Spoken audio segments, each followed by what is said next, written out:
Okay, daily used words and phrases or phrases दैनिक प्रयोग हुने शब्द तथा शब्दावलीहरू यो युनिट 9 मा तपाईलाई स्वागत छ।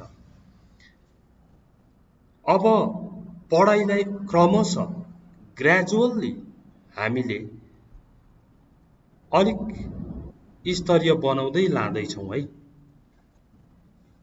पहिला युनिट 1 देखि 8 सम्म हेर्नुहोस् अनि युनिट 9 हेर्नुहोस्।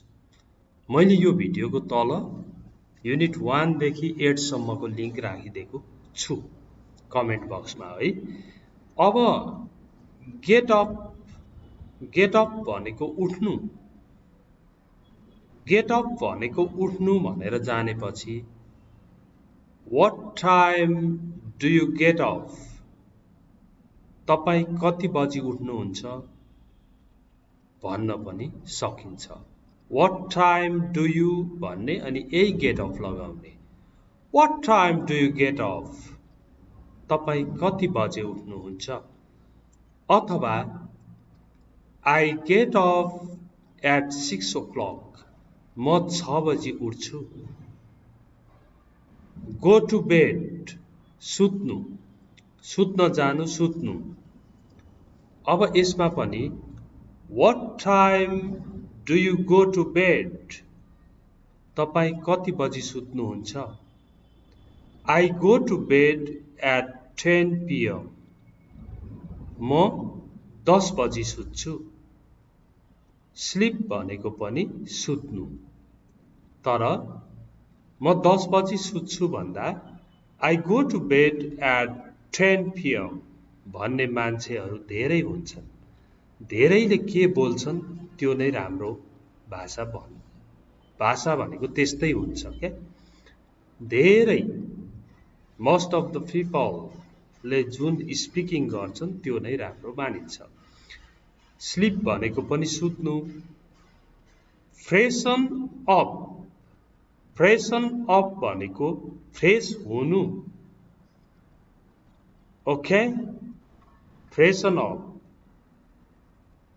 I want to freshen up, म फ्रेश हुन चाहन्छु, हातखुट्टा मुखहरू धुन चाहन्छु। I want to freshen up.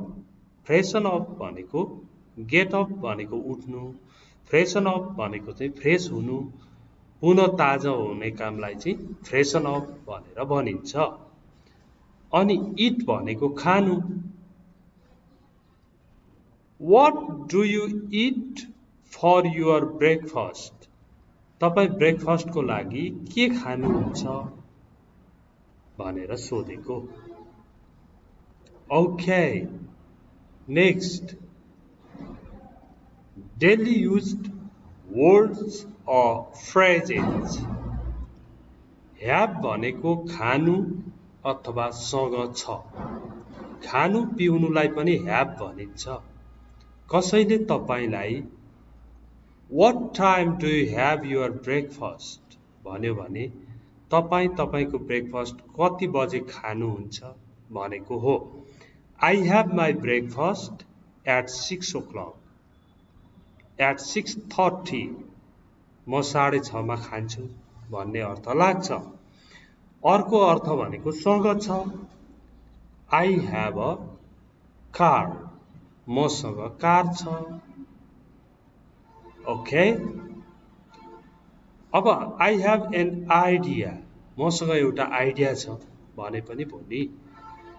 Breakfast भनेको बिहानको खाजा, ब्रन्च भनेको बिहानको खाना, लन्च भनेको दिउँसोको खाना, स्न्याक्स भनेको चाहिँ स्न्याक्स मात्र भन्नुपर्छ।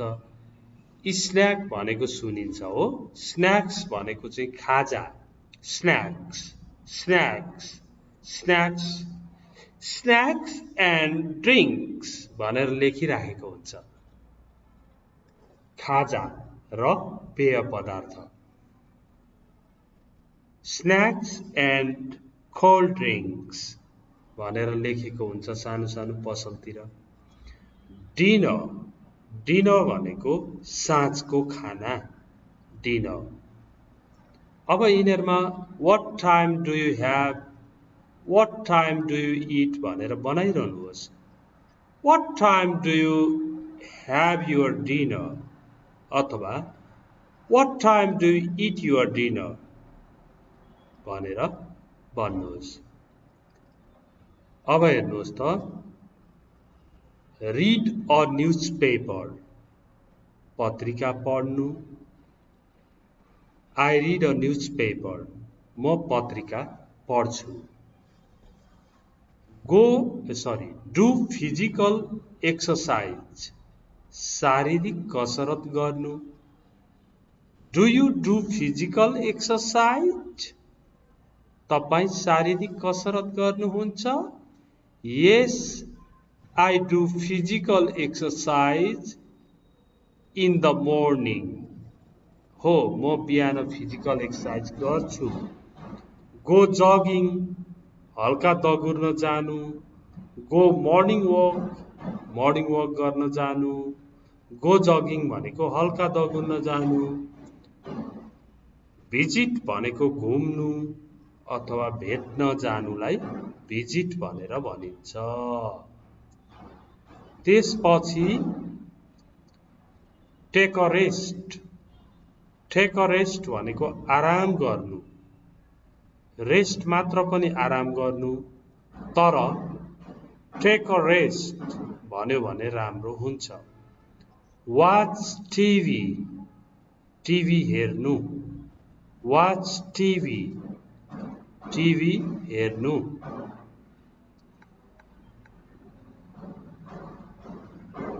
Listen to the news यो listen पछाडि to जोडिन्छ, wait पछाडि for जोडिन्छ, यो पनि सिक्दै जानुपर्छ। Listen to the news समाचार सुन्नु। Listen to the music संगीत सुन्नु।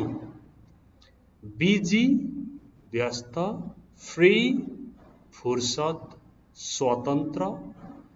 These days हिजो आज, nowadays आजकल, यो पनि आज, आज भोलि भने जस्तो nowadays। Sometimes कहिले काहीँ, sometime मात्र होइन, sometimes, times भन्यो भने कहिले काहीँ हुन्छ। sometime भन्यो भने त केही समय हुन्छ, तर sometimes भन्यो भने कहिले काहीँ भन्ने अर्थ लाग्छ। यो जान्नु पर्यो। Do homework गृह कार्य गर्नु।